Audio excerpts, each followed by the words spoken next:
practicing meditation, following in the footsteps of the Buddha.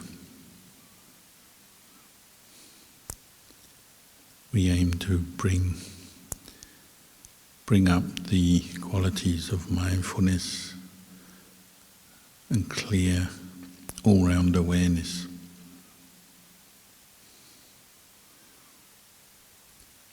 And usually we do this by developing a meditation object, placing awareness or placing our attention on that object.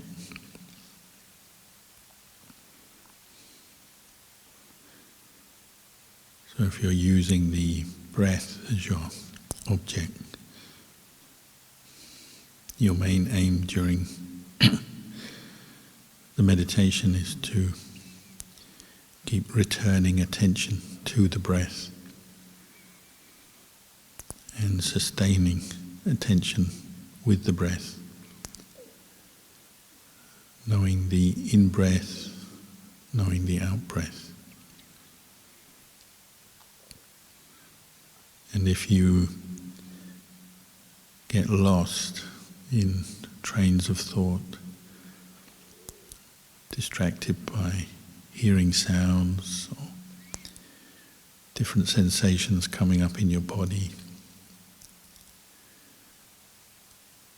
or by just becoming dull and drowsy, your aim is to bring up awareness as soon as possible by returning your attention to the breath and letting go of whatever it was that your mind got involved with and was clinging on to, thinking about.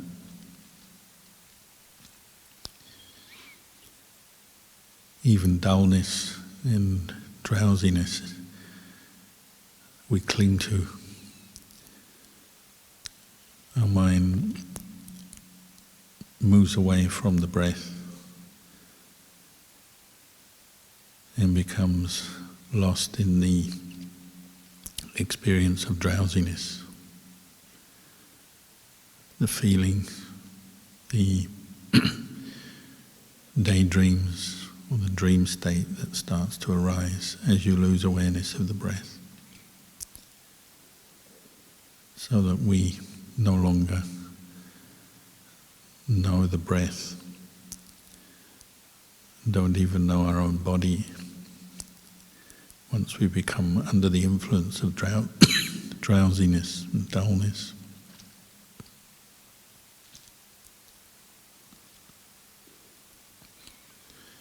So whether it's drowsiness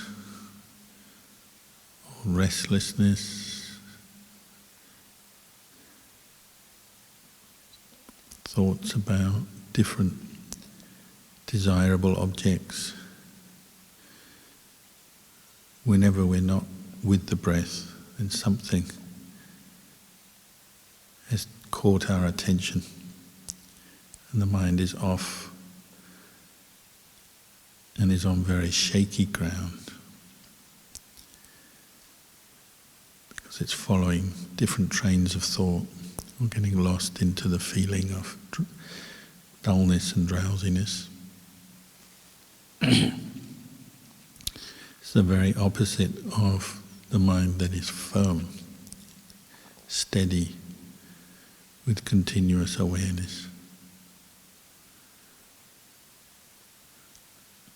The aim of the meditation is to keep bringing mindfulness to an object, such as the breath, or reciting the word Buddho, or a verse of Dhamma,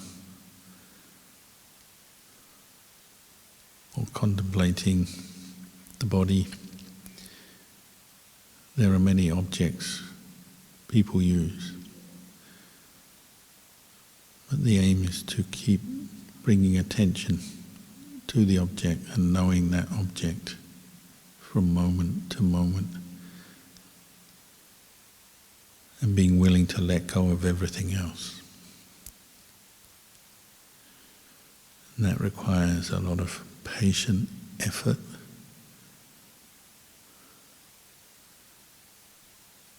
We have to know how to encourage ourselves in the way we think about what we're doing as we meditate. Because when we do lose our mindfulness, we become discouraged, maybe disappointed with our restless mind. So we have to know how to talk to ourselves to get back on track, return to the meditation object, start again.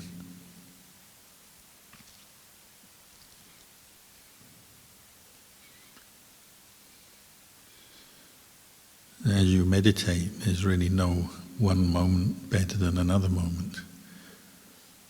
Because the quality of mindfulness is what you're aiming to bring up, to know your mind, know the body, know the breath.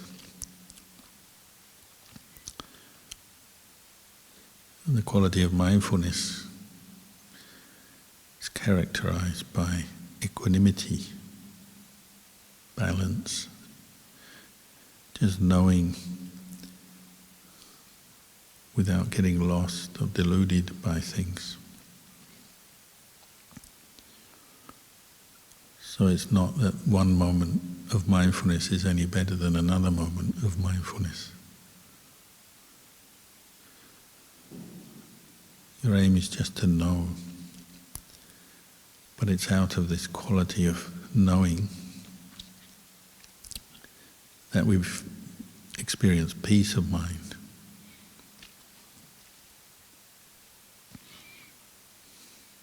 Simply by knowing the breath, we can bring our mind to experience great peace, happiness,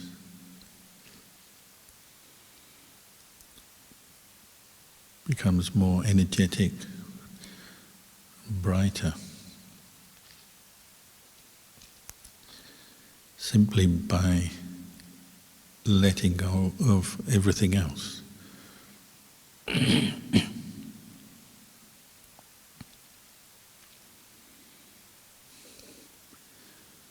Normally, when our mindfulness is weak or not continuous, the mind picks up many different objects, one after another, follows different thoughts, reacts to different feelings and sensations. That actually disperses all the energy of the mind. We say it becomes diffused or distracted.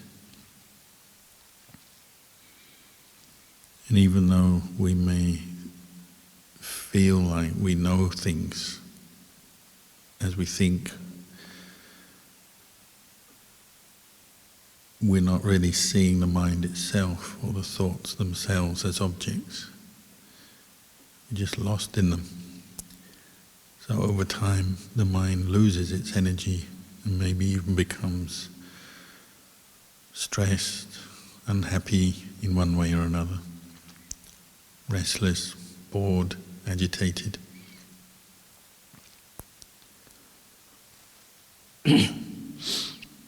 So even though it's challenging to keep bringing up mindfulness with the breath, setting aside all our other thoughts and all our other business, it's worthwhile.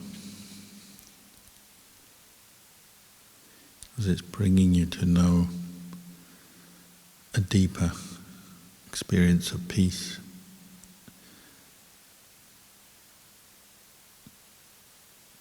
And a better understanding of the way things are. So for the next period of time,